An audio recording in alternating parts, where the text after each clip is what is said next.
Hi hello नमस्ते। कैसे मानी रहोलोनी? आशा करता नहीं कि रहोलोनी नीमन होखे। मैं राजीव कुमार स्टूडेंट क्लासेस से फिर से एक बार आप लोगों के सामने, जैसा कि मैंने अनाउंसमेंट किया था कि बिहार गवर्नमेंट के आने वाले एग्जाम्स के लिए मैं क्वेश्चंस, जो प्रीवियस आए हुए क्वेश्चंस हैं, मैं उनको डिस्कस करूंगा आप लोगों के साथ। और मैं कोशिश कर रहा हूँ कि अभी इनिशियली तो कुछ कम वीडियोस आएंगे, जैसे कि हर वीडियो में मैं कोशिश करूंगा कि 5 से 10 क्वेश्चन रहे। बट ग्रेजुअली जैसे जैसे वीडियोस आगे बढ़ेगा, जैसे जैसे आपका प्यार मिलेगा, वैसे वैसे मैं क्वेश्चंस को और आगे बढ़ाने की कोशिश करूंगा। यानी कि ज़्यादा से ज़्यादा क्वेश्चन को सॉल्व करने की कोशिश करूंगा। हो सकता है कि मैं इस प्लेटफॉर्म से ऑनलाइन प्लेटफॉर्म की तरफ आऊँगा, क्योंकि मुझे कुछ ज़्यादा ही क्वेश्चंस डिस्कस करने होंगे वहाँ पे। आप समझ सकते हैं कि यहाँ थोड़ा ज़्यादा समय लगता है हर क्वेश्चन को लिखना फिर डिस्कस करना। ठीक है, तो चलिए शुरू करते हैं। आज के वीडियो में कोशिश करूंगा कि 5 से 10 क्वेश्चन के बीच कुछ भी किया जाए। और आप जान रहे हैं कि ये सारे मल्टीपल चॉइस क्वेश्चन होंगे, तो इसको जितना जल्दी सॉल्व कर सकें उतना जल्दी सॉल्व करने की कोशिश करेंगे। और क्वेश्चन आप देखेंगे मेरी बाएं साइड में आपको क्वेश्चन दिखेगा, और मैं पैरेलली क्वेश्चन को पढ़ता भी रहूंगा। ठीक है, और क्वेश्चन सॉल्व करेंगे। आइए चलिए पहला क्वेश्चन देखते हैं। तो पहला क्वेश्चन कहता है कि 4200 रुपए को पिंकू, माफ करिएगा, पिंकी, रिंकू तथा टिंकू को क्रमशः 7, 8 और 6 के अनुपात में आपस में बांट लेते हैं। यदि उन सभी के हिस्से में 200 रुपए की राशि और मिला दी जाए तो उनके हिस्से का क्रमशः अनुपात क्या होगा? ठीक है, इसमें 4 ऑप्शन दिया गया है। 8:9:7, सेकेंड ऑप्शन है 7:8:6, तीसरा ऑप्शन है 7:9:5 और चौथा ऑप्शन है 8:9:6। बट ध्यान देने वाली बात यह है कि यह जो प्रश्न है ये बीपीएससी न्यायिक सेवा के पीटी में पूछा गया प्रश्न है। तो चलिए देखते हैं कि इस क्वेश्चन को हम सॉल्व कितने जल्दी कर सकते हैं। देखते हैं। तो समझने वाली बात यह है कि आपके पास 4200 रुपये दे रखे हैं। इनको आपको बांटना है पिंकी में। मैं अब सबके इनिशियल्स लूंगा, पिंकी, रिंकू और टिंकू। और इसमें रेशियो क्या दे रखा है? रेशियो दे रखा है 7, 8 और 6 का। आप देख सकते हैं कि 7:8:6 के रेशियो में इन्होंने अमाउंट दिया हुआ है। ठीक है, और हर बार क्या हो रहा है कि ये अमाउंट डिस्ट्रीब्यूट होगा और इसके बाद 200 रुपये बढ़ाया गया है। ठीक है, उसके बाद से फिर पूछा जा रहा है कि जब 200 रुपये बढ़ जाएंगे तो फिर सोल्यूशन या फिर हमारा रेशियो जो होगा वो क्या होगा। इस क्वेश्चन को करने के लिए ये क्वेश्चन है आपके सामने, बट इसको करेंगे कैसे? जैसे हमारे पास रेशियो दे रखा है 7, 8 और 6 का। ठीक है, हर बार क्या हो रहा है, 200, 200 और 200 रुपये बढ़ रहे हैं। अगर आप इनका रेशियो ले लेंगे तो ये क्या हो जाएगा? ये हो जाएगा 1, 1 और 1। तो यहाँ पे आप डायरेक्ट क्वेश्चन को सॉल्व कर सकते हैं। 7 और 1 8, 8 और 1 9, 6 और 1 7। ये आपका क्वेश्चन का सॉल्यूशन हुआ। तो मैं आशा करता हूं कि ये क्वेश्चन आप देखेंगे बिना इसको टच किए हुए। सिंस क्वेश्चन जो है वो रेशियो में पूछा गया है तो आप रेशियो डायरेक्ट लिख सकते हैं। बढ़ते हैं दूसरे क्वेश्चन की ओर, देखते हैं कि दूसरा क्वेश्चन क्या पूछा गया है। देखिए, एमसीक्यू बेस्ड क्वेश्चंस को करने के लिए जरूरी नहीं है कि हर बार उनको नॉर्मल मेथड में किया जाए। आपको एडवांस टेक्निक्स ढूंढने पड़ेंगे करने के लिए। जैसे मैं एक क्वेश्चन और ले रहा हूं। ये क्वेश्चन बीएसएससी लिपिक परीक्षा में 28/1/2005 में पूछा गया। और क्वेश्चन यह है, A:B दे रखा है इन्होंने 2:3, B:C इन्होंने दिया है 5:7। और इन्होंने क्वेश्चन में पूछ लिया है कि आपके पास A:B:C क्या होगा। देखिए, इस क्वेश्चन को करने के बहुत सारे तरीके हैं, बट मैं सीधा क्वेश्चन यहाँ देख के बता सकता हूँ कि इसका आंसर क्या होगा। पहले में लिखेंगे, A के लिए हो जाएगा 5×2=10, B के लिए हो जाएगा 5×3=15 और C के लिए हो जाएगा 7×3=21। और इसके बाद से क्या करेंगे, हम एक बार चेक करेंगे क्या इनको हम सिंप्लीफाई कर सकते हैं। अगर ये नहीं होगा तो यही आपका आंसर है। और इस क्वेश्चन के जो ऑप्शंस दे रखे थे उसमें से ऑप्शन 2 जो है वो करेक्ट है, जो कि है 10:15:21। मेरे को लगता है आपको अच्छा लगा होगा। बढ़ते हैं तीसरे क्वेश्चन की ओर। इसी का थोड़ा सा एक्सटेंशन है तीसरा क्वेश्चन, देखेंगे कि उस क्वेश्चन को कैसे कर सकते हैं। थोड़ा धैर्य रखिएगा, जहां भी लगे कि आप नहीं समझ पा रहे हैं वीडियो को पॉज करिए, फिर से उसको ट्राई कीजिए कि इस क्वेश्चन को कैसे किया है मैंने। चलिए तीसरा क्वेश्चन देखते हैं। तीसरा क्वेश्चन इन्होंने दिया है 2x is equals to 3y is equals to 4z, और आपसे पूछ लिया है इन्होंने कि x is to y is to z क्या होगा। ऑप्शंस आप देख रहे होंगे, ठीक है। अब मैं फिर से बता देता हूं कि यह क्वेश्चन फिर से बीएसएससी के लिपिक परीक्षा 28/1/2005 में पूछा गया है। इस क्वेश्चन को करने के बहुत सारे तरीके, आप रेशियो में कन्वर्ट करेंगे फिर आप बना सकते हैं, जैसा मैंने पिछला सवाल बनाया है। बट मैं इस क्वेश्चन को डायरेक्टली यहां से ही सॉल्व कर सकता हूं। अब जब भी मेरे को x is to Y is to Z निकालना है, तो जब भी x के लिए निकाल रहे हैं तो x के कोफिशिएंट को हाइड करेंगे और b के कोफिशिएंट और c के कोफिशिएंट को मल्टीप्लाई करेंगे, जैसे 3 × 4। y के लिए देखेंगे 2 × 4 और z के लिए देखेंगे 2 × 3। क्योंकि आप देख रहे हैं यहाँ पे 2 कॉमन आ रहा है, 2 2, तो फाइनल आंसर क्या हो जाएगा 6 4 3। तो आप देख सकते हैं कि हमारा जो ऑप्शन है इसमें ऑप्शन नंबर 1 जो है वो करेक्ट आंसर है, 6:4:3।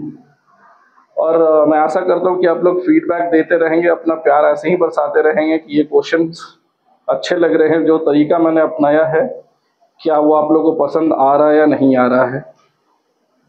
ठीक है, एक क्वेश्चन और लूंगा। इसमें है कि एक विद्यालय में लड़कियों के और लड़कों की संख्या का अनुपात 2:3 है। यदि लड़कों की संख्या 20% बढ़ा दी जाए और लड़कियों की संख्या 10% बढ़ा दी जाए तो लड़कों और लड़कियों के बीच अनुपात क्या होगा। चलिए देखते हैं कि क्या है ये क्वेश्चन। ऑप्शंस देखेंगे, कुछ क्वेश्चन जो होता है वो आप डायरेक्ट बना सकते हैं, जैसे ये दे रखा है बॉयज और ये गर्ल्स का रेशियो इन्होंने दिया है 2:3, राइट। और क्या हो रहा है, बॉयज की संख्या में क्या हो रहा है 20% की वृद्धि हो रही है, यानी कि 120%। और गर्ल्स में क्या हो रहा है, वहां पे 10% की वृद्धि हो रही है, यानी कि 110%। आपको कुछ और करने की जरूरत नहीं है, आप यहाँ से सिंप्लीफाई करिए, ये परसेंट और ये परसेंट कैंसिल। आपके लिए मैं इसको और ठीक थोड़ा फिर से लिख देता हूँ।